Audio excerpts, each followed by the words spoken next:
또 신규 확진 197명, 코로나19 소식 계속 이어가겠습니다. 네, 지금 이 시간부터는 백순영 가톨릭대 의대 미생물학과 교수님, 이다혜 경제정책산업부 기자와 함께 알아보겠습니다. 네, 이 기자, 먼저 어제 하루 발생한 신규 확진자 현황부터 알려주시죠.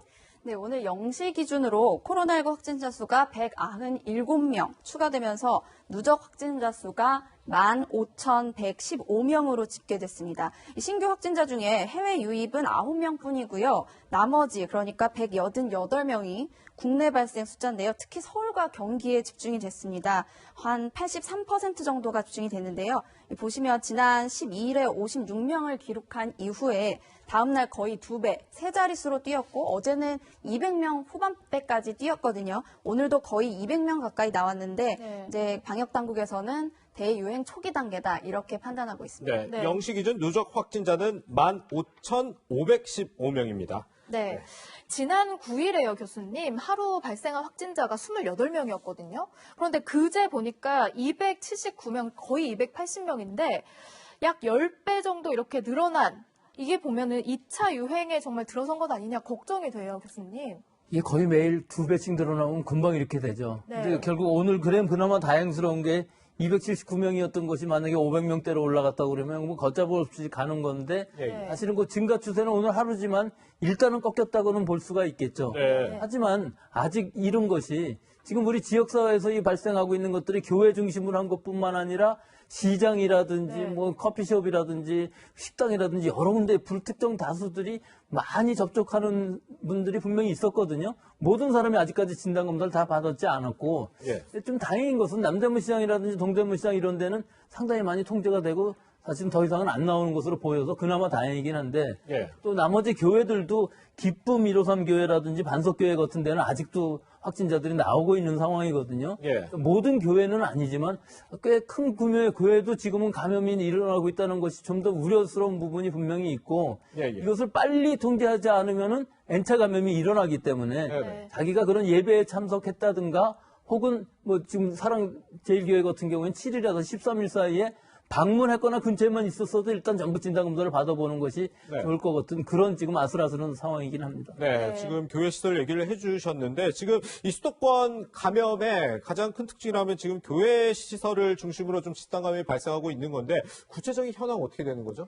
네, 현재 가장 큰 집단 감염 사례가 서울 성북구 사랑제일교회입니다. 네. 예, 현재 역학조사가 진행 중인데요. 명단이 확보된 4,000명 교인 중에 현재 3,400명 정도가 격리 조치됐고 이 중에 네. 2,000명 정도가 검사를 실시했습니다. 네. 근데 이 검사받은 2,000명 중에 현재까지 315명이 양성 판정을 받아서 양성률이 16%가 넘습니다. 또 두 번째로 많은 확진자가 나온 교회가 용인시의 우리제일교회인데요. 오늘도 21명이 추가되면서 누적 확진자가 126명이 됐습니다.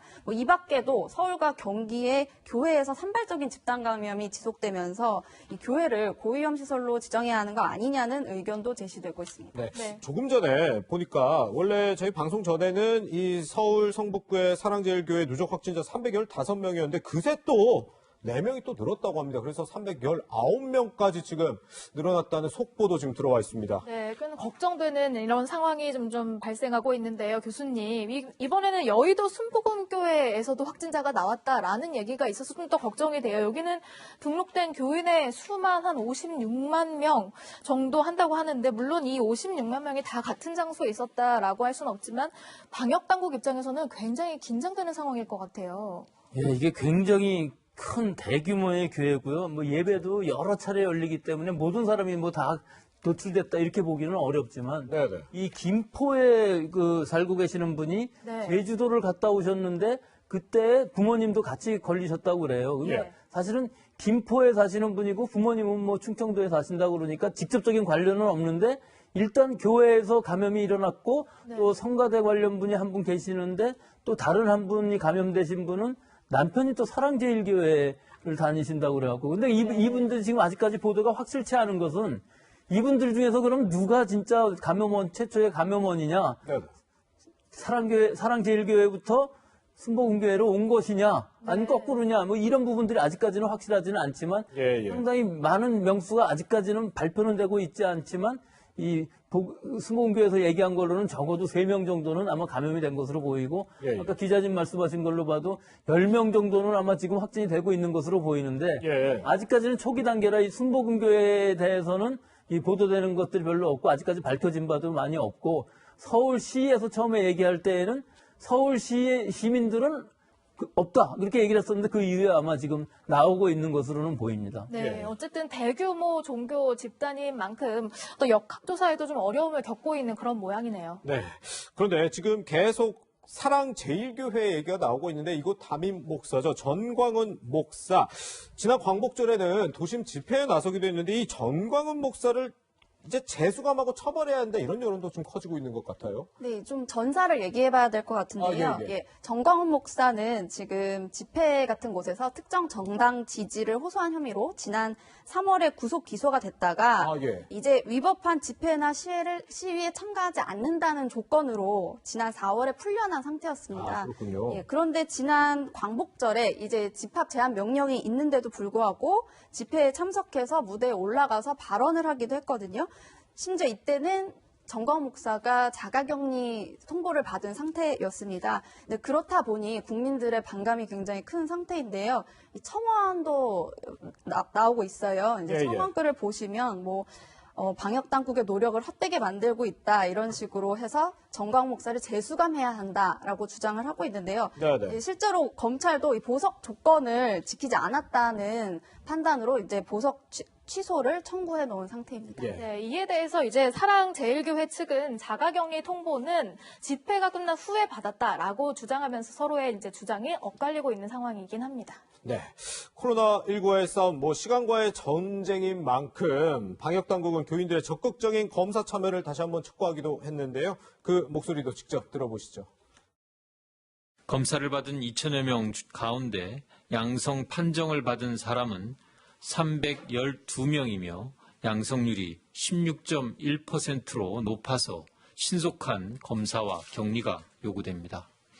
그러나 명단이 부정확해서 모든 교인들을 찾아 격리하는데 어려움이 매우 크고 아직 검사를 받지 않은 교인도 상당수 있는 상황입니다.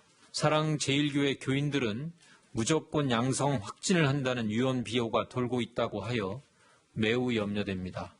방역 당국의 검사 결과는 조작이 불가능하며 누군가를 차별할 수도 없다는 점을 재차 강조드립니다. 이번에 이제 종교시설, 특히 교회 중심으로 한 확산이 우려가 된다라는 얘기가 많이 나오는데 이렇게 교회 중심으로 감염이 늘어나는 이유 어떤 특징 때문인가요, 교수님? 원래 그 대규모 예배에서는 예. 대규모 집단 감염이 없었어요. 근데 예. 교회로부터 시작하는 소규모 집단 감염이 계속 일어나서 우리가 소규모 개신교회인 경우에 있어서는 소규모 이 모임을 규제를 했었거든요. 예. 이걸 7월 25일쯤에 이것을 해제를 했어요. 네. 근데 우연히도 하여튼 그 이후로는 이런 교회 감염이 많이 좀 나오고 있고 또 이런 소규모 모임이 아닌 실제로 대규모 예배상에서 성가대들이 노래를 하고 찬송가를 하고 식사를 하고 하면서 감염되는 경우가 지금 생겨났거든요. 네. 이 사랑제일교회만 해도 대적적 교회라고 할 수 없는 아주 상당히 큰 규모거든요. 4,000명 정도 신도가 되기 때문에 네. 이런 데에서 지금 발생을 하기 때문에 여러 교회들에서 개신교 전체는 아니지만 대부분의 교회들은 아주 잘 지키고 있고 실제로 그렇죠. 식사도 안 하고 소모임도 안 하고 바로 집에 가고 하는 상황인데 네. 이것이 조금 흐트러지다 보니까 개신교 교회 일부 교회에서부터 시작한 것이 아주 걷잡을 수 없는 상황이 되었고 더구나 사랑제일교회인 경우에서는 여러 가지 문제점이 있는 게 이게 보수 색채가 아주 짙어서 아예 방역 수칙을 잘 지키지 않고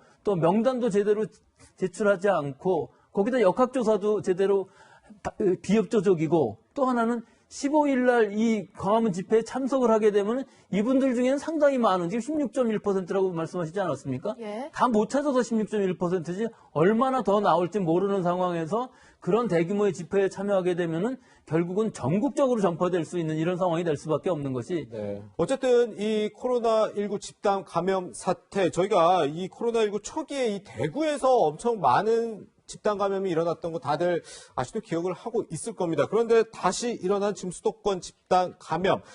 대구 때보다 지금 상황이 더 어떻게 심각하다고 봐야 되는 건가요? 어떻게 봐야 될까요? 글쎄요, 뭐 숫자만으로 보면 대구 때는 2월 29일 날 909명까지 전국적으로 발생을 했으니까 예. 동선을 찾아갈 수 없을 만큼 많은 환자가 발생을 했는데 다만 다른 점은 그때 단일 감염은 아닙니까? 신천지를 찾아가면서 교인들을 찾아가면서 또 전국적으로 간다고 그래도 그 교인 명부가 있기 때문에 어느 정도 통제가 가능했었거든요. 네. 근데 지금 상황을 보면 이 교회가 한두 군데가 아닌데다가 교회에서부터 퍼진 지역사회 감염이 뭐 식당이라든지 시장이라든지 예, 뭐 예. 커피숍이라든지 이런 데 넓게 퍼져 있는 부분들이 분명히 통제가 불가능하고 이 노출된 사람들이 자기가 자진해서 진단검사를 받지 않는 한 모든 사람을 다 찾아낸다 할지라도 N차 감염이 일어난 다음이 되기 때문에 예, 예. 시간적으로 너무 늦다 하는 것이죠. 그렇기 때문에 지금 상황은 수적으로는 수도권, 서울 수도권에 한정돼 있기는 하지만 예, 예. 이것이 지금 퍼지는 양상은 보이고는 있거든요. 네. 결국 뭐 충남이라든지 여러 군데에서 나오고 있기 때문에 서울 네, 네. 수도권 발이요. 그렇죠. 지금 상황에서 이 서울 수도권을 잘 잡아야만 되는데 문제는 서울 수도권에 2,500만 명이나 살고 있기 때문에 맞아요. 훨씬 더 이 접촉할 수 있는 확률이 높아지고 네. 결국은 우리 개인들이 집에서 잘 있으면서 외출하지 않고 타시도로 가지 않고 개인 수칙 잘 지키고 거리두기 잘하고 여러 가지를 다 아주 바싹 조여야만 이 지금 사태라고 할 수 있는데 이 유행 사태가 벗어날 수가 있는 것이지 그렇지 않으면 걷잡을 수 없는 우리가 동선 찾아가지 못하고 병상 모자라고 하는 상황이 일어날 수도 있는 상황이기 때문에 예, 예. 뭐 매번 한두 주일이지만 이번 한두 주일 진짜 우리 모든 국민들이 경각심을 가지고 잘 지켜야 하겠습니다. 예. 네, 지금 교수님께서 지적해 주셨는데 이 부분이 좀 걱정이에요. 확진자가 계속 급속도로 늘어나고 있는 상황에서 이다혜 기자, 병상 확보 문제 없는 겁니까? 네, 어제 기준으로 병상 현황을 좀 말씀드리면요. 네. 이 서울과 경기, 인천을 합한 수도권의 감염병 전담병원 병상이 800개 정도, 그러니까 54%만 이용할 수 있는 상황입니다. 네. 또 중환자용 치료 병상은요, 이 일반 환자도 함께 써야 해서 더 심각한데요. 지금 97개, 29%만 쓸 수 있습니다. 또 경증이나 무증상 환자가 입소하는 생활치료센터도 여유 있지는 않은데요. 이 수도권과 중부권 생활치료센터를 모두 합하면 예. 400명 정도 넘게 수용할 수 있는 정도여서 지금 이런 추세라면 뭐 당장 이번 주 내에도 병상이 부족해질 수 있는 상황입니다. 네, 그렇군요. 이렇게 지금 수도권에 교회를 중심으로 한 집단 감염 발생하고 있지만 꼭 교회에 지금 한정돼 있는 것은 결코 아닙니다. 지금 경기 양평군의 한 마을에서 집단으로 코로나19 확진자가 발생하기도 했는데 이 기자, 이게 마을 공동체에서 집단 감염이 발생한 건 뭐 이번이 처음이라는데 현재 상황은 좀 어떻습니까? 네, 그렇습니다. 이 발단은 지난 9일에 이 네. 양평군 서종면 마을 잔치였거든요. 예. 이때 이제 마을 분들이 뭐 보양식을 나눠 먹는 이제 잔치를 했던 건데 여기에 이제 80대 광진구 29번 환자가 참석을 했고 아, 나흘 예. 뒤에 확진을 받았습니다. 예. 그러면서 이제 일파만파로 확진이 늘어나고 있는 건데요. 이제 예. 마을에서만도 600명 검사를 진행을 했고요. 예, 예. 근데 이제 역학조사를 진행하다 보니까 이 광진구 29번 환자의 가족 중에 골드트레이, 그러니까 지금 강남구 금투자회사에서도 발생한 집단 감염이 있는데 여기와의 연관성이 확인돼서 지금 3차 감염까지 이어지고 있는 상황입니다. 그렇군요. 네. 또 지금 보니까 많은 사람들이 오가는 카페에서도 확진자가 많이 발생하고 있는 것 같더라고요. 이게 경기도 파주 스타벅스, 이곳이 지금 또 새로운 좀 집단 감염지라면서요. 네, 이 파주시 스타벅스에서는 지난 12일부터 확진자가 발생하기 시작해서 네네. 5일 만에 42명이 넘었고 지금도 계속 추가가 되고 있는 상황인데요. 예. 몇 차 감염을 확인할 수가 없을 정도로 아, 지금 N차 그래요? 감염 우려가 현실화되고 있습니다. 네. 예, 지금 광주광역시에서까지 감염이 이어지고 있는데요. 네네. 예, 좀 밀접하고 밀폐된 공간에서의 모임을 좀 조심해야 될 것 같습니다. 그렇네요. 네. 이번에 그 카페 집단 감염의 원인 중 하나로 교수님, 왜 천장에 매달려 있는 에어컨 얘기가 나오더라고요. 우리가 에어컨 사실 여름이 되면서 이제 좀 주의해야 된다. 그동안 여러 보도를 접하기도 했는데 폭염이 시작된 만큼 에어컨 사용에 좀 어떤 점을 조심해야 될까요, 교수님? 사실 위에서 아래로 내려오는 에어컨 공기의 바람은 그다지 위험하지는 않습니다. 그래요? 왜냐하면 수직으로 어떻게 보면 에어 커튼이라고 그래갖고서 막을 칠 수가 있기 때문에 네. 비행기에서와 비슷하게 위험하지는 않은데 네. 이것이 꼭 옆으로 가게 되면 상당히 위험할 부분이 있어요. 그래서 네. 제일 위험한 에어컨의 방향이라는 것은 한 방향으로 강한 바람이 불 때에는 우리 환자들에서 나온 비말이 네. 공기 중에서 미세 비말이 돼서 마이크로 드롭렛이라고 그러는데요. 이것은 떨어지는 것이 아니라 상당히 먼 거리까지 갈 수 있습니다. 그래서 예. 상당히 먼 거리를 가서 4m, 5m까지도 갈 수 있는 상황이 만들어지는 것이거든요. 예. 그 청주에서 그 여고생 감염되었을 때 4m 떨어져 있었는데도 감염이 되었다는 것이 실제로는 이론상으로는 맞지 않지만 에어컨 바람을 탄다면 충분히 가능한 얘기고요. 예. 이런 것들이 여러 번 있었어요. 그래서 우리가 에어컨을 사용할 때 주의할 점은 적어도 2시간에 한 번은 환기를 하자. 즉 환기를 한다는 의미는 지금 공기 중에 농축되어 있는 바이러스를 환기에 의해서 희석을 시켜주자 하는 것이고 네네. 사실은 바람의 방향을 막아줄 수 있는 가림막이 하나 있다 그러면은 직접 가지는 않거든요. 예. 그런 부분에 있어서 좀 주의를 하셔야 될 것 같고 사실은 가정 내에서 자기 식구들끼리 있을 때에는 이런 환기 같은 것이 그다지 중요하지는 않습니다. 네네. 누군가가 환자가 있는 것을 예상을 했을 때 또는 많은 사람이 있는 공간에서는 이런 환기라든지 에어컨의 바람 방향이라든지 이런 것들이 굉장히 중요하고 특히 식당 같은 데에서 또 많은 사람들이 있을 때에는 적어도 이 보건용 마스크를 쓰고 있음으로 해갖고서 바람이 온다 할지라도 내 호흡기는 안정될 수 있게끔 네. 하는 것이 중요하다고 생각하겠습니다. 예. 네, 이렇게 수도권 지금 확산세가 심상치 않자 정부는 서울과 경기 지역 사회적 거리두기를 2단계로 격상했습니다. 이 기자, 그런데 무늬만 2단계다. 지금 실효성이 좀 부족한 거 아니냐 이런 얘기도 나오는 것 같거든요. 네, 일단 이 2단계 조치를 좀 보시면요. 지역사회 일일 확진수가 50명 이상, 100명 미만이어야 하고요. 네네. 또 이제 외출 모임, 다중 이용 시설을 자제해야 하고 네. 또 실내 50인, 실외 100인 이상 모임을 금지해야 되고 이런 조건들이 있습니다. 그런데 문제는요. 이 조치에는 금지한다. 라고 마련을 해놓았었는데 네. 지금 현재 이거를 권고한다. 아, 예. 이렇게 하고 있거든요. 네. 강제력이 없다라는 게 문제입니다. 네, 그러니까 이제 2단계가 아니라 뭐 사실상 1.5단계 아니냐 이런 네. 말까지 나오고 있는 상황입니다. 그렇군요. 네, 이런 상황에서 코로나19 전국적으로 좀 확산될 조짐을 보이고 있고 특히 수도권에서 확산세가 크기 때문에 교수님 2단계로도 모자르다, 3단계로 올려야 되는 것 아니냐 이런 얘기까지 나와요. 그 방역면만 보면은 3단계가 맞죠. 두 자릿수가 아니라 지금 세 자릿수, 100명 넘어가고 또 이 깜깜이 환자 비율이 5%라는 걸 기준으로 했었고, 뭐 더블링 타임이라고 2배가 되는 시간 여러 가지를 하면은 뭐 선제적으로 3단계 올리는 게 맞겠습니다만은 예, 예. 실제로 지금 2단계를 유지하는 것도 굉장히 중요하거든요. 예. 2단계도 사실 무늬만 그렇다고 그랬었는데 사실은 방역 지침을 잘 지킨다 그러면 유지가 될 수도 있는 것이라고 생각을 하고 네네. 우리 국민들이 잘 지키는 것이 더 중요하기 때문에 지금 2단계냐 3단계냐 이 문제가 아니라 2단계로 하면서 우리 국민들 마음은 3단계처럼 잘 하면은 광주처럼 그 잘 조절이 됐던 부분도 분명히 있거든요. 네네. 지금 현재의 상황으로 보면은 서울 수도권은 굉장히 심각하지만 아직까지 지방 전체가 우리나라 전체가 2단계라고 볼 수는 아직 없는 상황이기 때문에 예. 서울서 지금 이걸 일시적으로 막고 또 앞으로 며칠 지나면서 1, 2주 지나면서 이것이 통제가 되고 수재가 줄어든다면은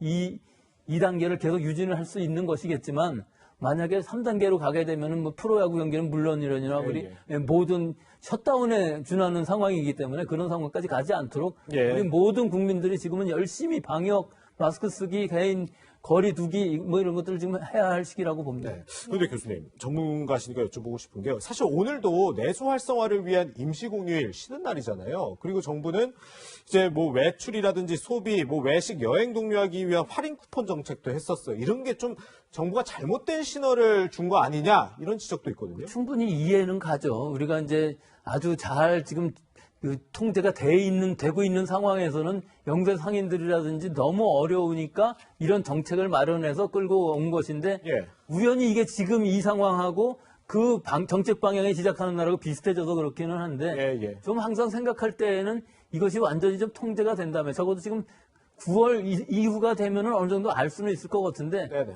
사실은 또 이 정책면으로만 보면 9월 이후에 돼갖고 지금 휴가 가는 사람도 그다지 많지 않을 것이고 예. 지금 어려울 때 조금이라도 도와주기 위해서 정책 방향은 맞았지만 이 타이밍으로 봐서는 좀 좋지 않았다. 즉 일본의 고우트 트래블이라고 그래갖고 여행하는 거 네네. 실패한 것처럼 그렇죠. 우리도 지금은 방역이 더 우선이기 때문에 예. 항상 방역을 먼저 하고 그다음에 경제이고 방역이 무너지면 경제는 한꺼번에 다 끝나는 것이기 때문에요. 네. 방역을 우선으로 하는 정책이 더 필요한 시점이라고 보겠습니다. 네, 언제든 방심할 수 없는 것 같습니다.